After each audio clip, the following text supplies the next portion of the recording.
Welcome back hit news. चलिए देखते हैं यूपी के 25 बड़ी खबरों को। कानपुर में 3 और लखनऊ में जीका के 2 नए मामले आए। यूपी में अब तक मिले 140 मरीज। उत्तर प्रदेश में जीका वायरस का प्रकोप लगातार बढ़ रहा है। बुधवार को कानपुर में 3 और लखनऊ में 2 नए मरीज जीका पॉजिटिव मिले हैं। तेजी से बढ़ रहे संक्रमण पर लगाम लगाने के तमाम प्रयास फिलहाल काफ़ी नजर आ रहे हैं। नए मामलों के बाद यूपी में कुल जीका संक्रमितों की संख्या 140 पहुंच गई है। हालांकि राहत की बात यह है कि कानपुर में मरीज रिकवर भी हो रहे हैं।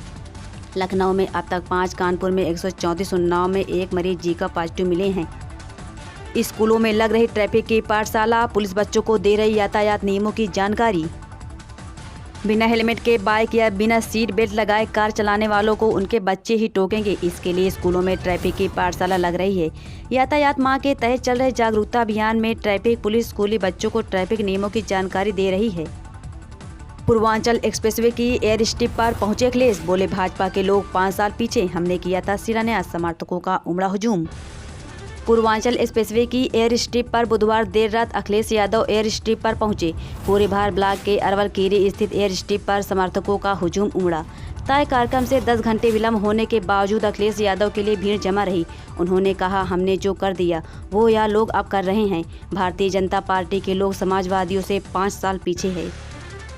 मनोविज्ञान के क्षेत्र में करियर का अवसर विषय पर प्रतियोगिता का आयोजन, छात्राओं को दिए गए टिप्स।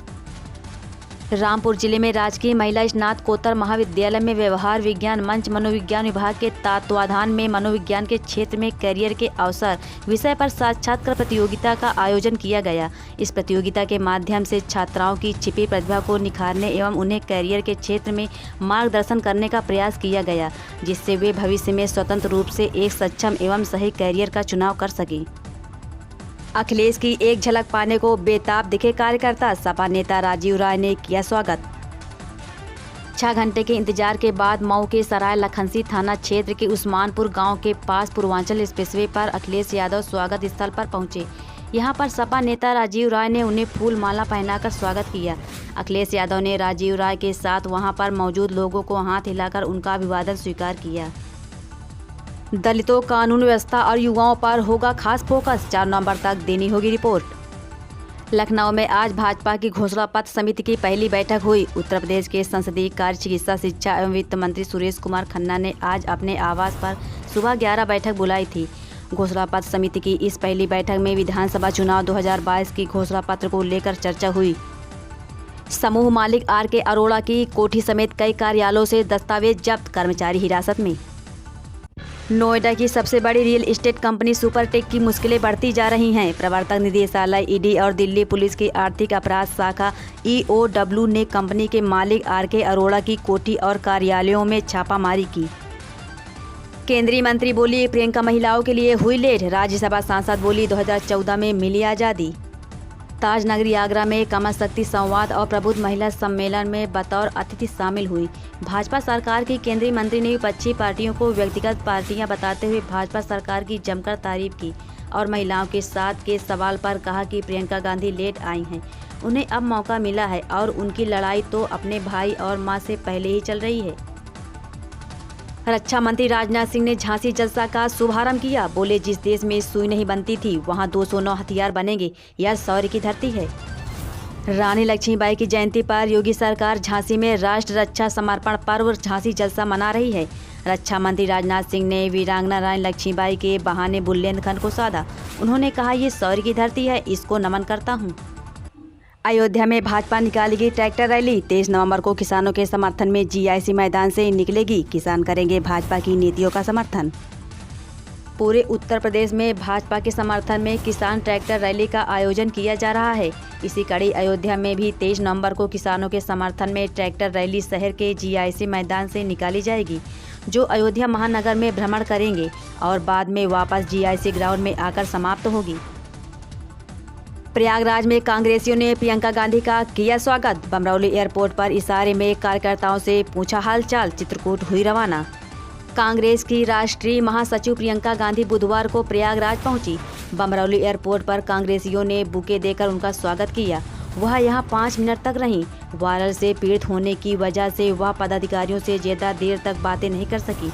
इशारे में सिर्फ हाल चाल पूछा। इसके बाद वह कार से सीधे चित्रकूट एक कार्यक्रम में शामिल होने के लिए रवाना हो गई। सभी प्रदेशों के डीजीपी, प्रधानमंत्री, गृह मंत्री और एनएस के सामने रखेंगे अपने सुझाव। यूपी पुलिस का प्रेजेंटेशन हो रहा तैयार। यूपी में पहली बार आयोजित हो रहे ऑल इंडिया डीजी कॉन्फ्रेंस के लिए पुलिस मुख्यालय में तैयारियां जोरों पर है। यह पहला मौका होगा जब देश की आंतरिक सुरक्षा की चुनौतियों से निपटने की रणनीति यूपी में बनेगी। इसके पहले यह कॉन्फ्रेंस कई प्रदेशों में हो चुका है। कोरोना की वजह से बीते साल यह वर्चुअली हुआ था। 22 नवंबर को गोरखपुर आएंगे बीजेपी के राष्ट्रीय अध्यक्ष जेपी नड्डा। 62 विधानसभा सीटों के बूथ कार्यकर्ताओं को देंगे जीत का गुरु मंत्र। उत्तर प्रदेश विधानसभा चुनाव की सरगर्मियां काफी तेज हो गई हैं। कांग्रेस और सपा की जोरदार रैली के बाद अब बीजेपी ने भी पूरी ताकत झोंक दी है। लगातार विकास परियोजनाओं की सौगात के साथ पूर्वांचल का चुनावी अखाड़ा बन चुके गोरखपुर में राजनीतिक दिग्गजों का जमावड़ा लगना शुरू हो गया है। मुख्यमंत्री के बाद बसपा के महासचिव करेंगे साधु संतों का अभिनंदन। 1000 से ज्यादा संतों को दिया जाएगा निमंत्रण। 2022 के चुनाव में राजनीतिक दल अब धर्म नगरी वृंदावन के साधु संतों पर नजर टिकाए हुए हैं। कार्तिक शुक्ल छठ को मुख्यमंत्री ने साधु संतों का अभिनंदन कर उनके साथ भोजन किया, तो अब बसपा महासचिव उनको लुभाने के लिए आ रहे हैं। बसपा महासचिव कार्तिक पूर्णिमा को साधु संतों का अभिनंदन करेंगे। वेस्ट यूपी में हाई कोर्ट बेंच की मांग फिर तेज। आज लिया जाएगा अहम निर्णय। वेस्ट यूपी के 22 जिलों के वकील 17 नवंबर को हड़ताल पर रहेंगे। इससे पहले मंगलवार को यह निर्णय लिया गया है कि वकील न्यायिक कार्य से विरत रहेंगे। वकील कई जगह प्रदर्शन भी कर सकते हैं। ऐसे में पुलिस प्रशासन भी अलर्ट है। वकीलों की वेस्ट यूपी में हाई कोर्ट बेंच की मांग को लेकर बुधवार को एक अहम बैठक भी होनी है, जिससे आगे का निर्णय लिया जाएगा।